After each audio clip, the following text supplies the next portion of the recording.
Oh my gosh. Now that was one gay episode and I am so here for it. I knew that Jonathan was gay and he didn't come out yet, and I knew he was gay and he didn't come out yet. And do you know how big my hair was? It was so full of secrets! I was like... Oh, in fact, in my opinion, that was the best episode yet of Agatha All Along.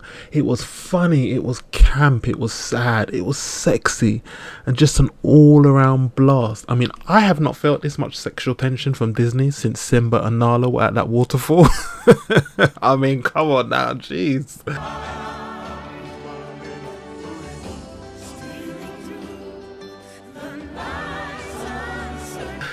It's also interesting to see that in every episode since the coven hit the Witch's Road, a different witch has been the focus of the trials. Episode 3 was Jen, and in this latest episode, it's Alice, played by the fabulous Ali Arn. Her turn to face her trial in the Witch's Road. Anyway, that is enough of me prattling on. Let's get straight into this review, as there's so much to unpack. We pick up where we left off, with the delightful Mrs. Hart, played by Deborah Jo Rupp, sadly dead and literally buried by the coven as they continue their journey along the Witch's Road. But now they are down one witch, a green witch specifically. So what do you do when you're trapped in another realm and need a replacement witch? You guessed it, you use Uber Witch to summon an express delivery of a green witch. And not just any green witch. More the green witch. Rio, played by the incomparable Aubrey Plaza. Do you know what? Let's just give this woman all the awards already, because she can literally do anything. So the journey continues along the Witch's Road to yet another creepy looking house. Our wholesome coven, now with a replacement green witch, enters and cue another fabulous wardrobe change into a 70s rock band. One thing about this show is that so far the costume designers have totally understood the assignment, because I mean, look at these ladies and teen. But it's pretty clear from Alice's initial apprehension on the road to the story about her mother that this trial is going to be hers. So whilst the rest of the coven takes a look around the creepy 70s house, Agatha continues her scheming, pitting the rest of the coven against Rio with a sneaky trick of enabling the PA system in the recording booth so that they can hear Rio plotting to kill them all. Well played, Agatha, well played. Teen, meanwhile, in his blundering innocence, sets off the next trial blessing by playing a record, triggering a curse that works its way through the coven. Let's just say it's a burning experience for Lilia, Jen and Agatha. But it turns out it's not just any curse, it's a generational curse that Alice brought along with her. And the only reason she is still alive is because of her mother. Her mother, who had the foresight to think ahead, recorded the most famous version of the Ballad of the Witch's Road and used it as a protection spell for Alice. And at any given time, someone, somewhere in the world, is playing that song, thus keeping the protection spell intact and Alice safe from being burnt up by the curse.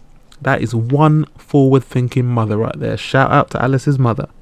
So how does our coven now go about passing this trial and ultimately destroying the curse? There can be only one way. An impromptu remix of the Ballad of the Witch's Road. And what a show these ladies in teen give. This is by far the highlight of the episode. I absolutely loved this part of the episode. You get a wicked remix of the Ballad of the Witch's Road.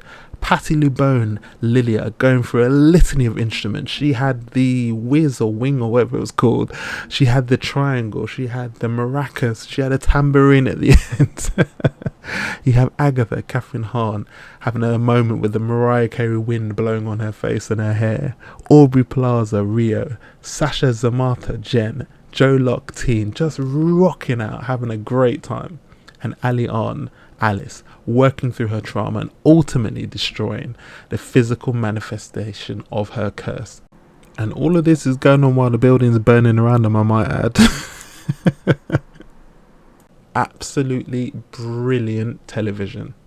With the curse now destroyed, the coven can rest easy. No, of course not.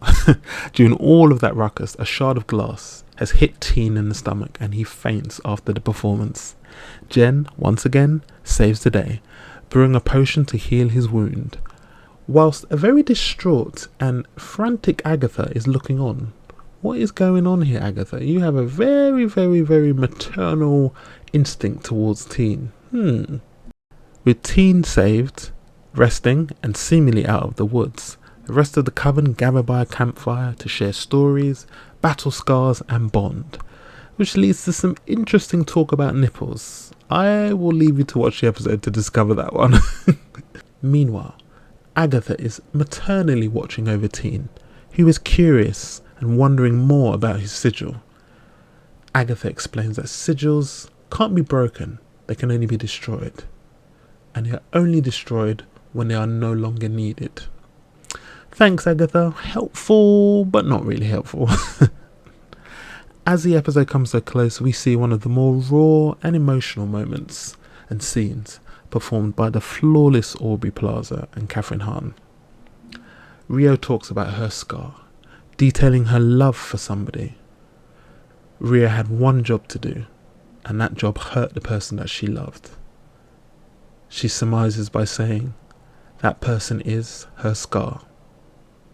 Is she talking about you, Agatha? You betcha she is. The looks between these two, you know she's talking about Agatha. And after that, Agatha and Rio break off from the coven for a scene filled with so much sexual tension and grief at the same time. It's almost too much to bear. When Rio drops the words, That boy isn't yours. the look on Agatha's face is just gut-wrenching. You know, it's literally like the face of the women on the Maury show.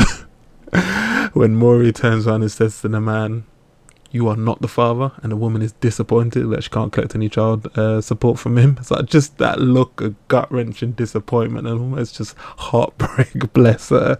And that brings us to the end of episode 4. I mean, whew, that was an episode and a half.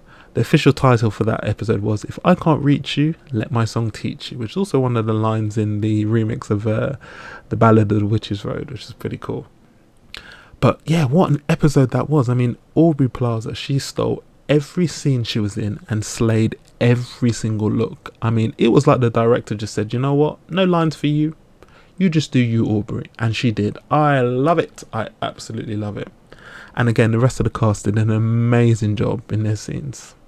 I really cannot wait for the Agatha and Rio story to be fleshed out, and also the mystery behind Teen's sigil to be unveiled, and for the remaining witches to face their trials. Agatha all along continues to get better, campier, and gayer with each episode.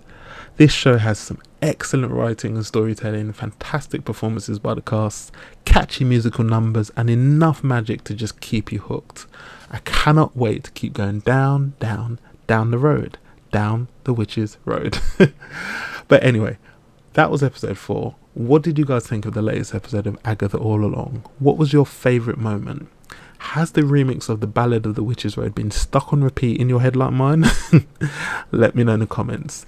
For this episode, I would give this a 9 out of 10 because it was just... I thought this was an excellent episode. It's better than the previous episodes, but there was just something between the banter between the cast, the musical number, the emotional and the raw scenes between, you know, the cast members. It was just a fantastic episode. So if I was going to give it a rating, I would give it a 9 out of 10 for this episode. So I'd love to hear what you guys think about this episode of Agatha All Along, and you know, what rating you would give it. Did you like it? If you didn't like it, what was your favorite moment, etc, etc, etc. Let me know again in the comment section below. So thank you for watching, and I will see you lovely people on the next video. Cheers, bye.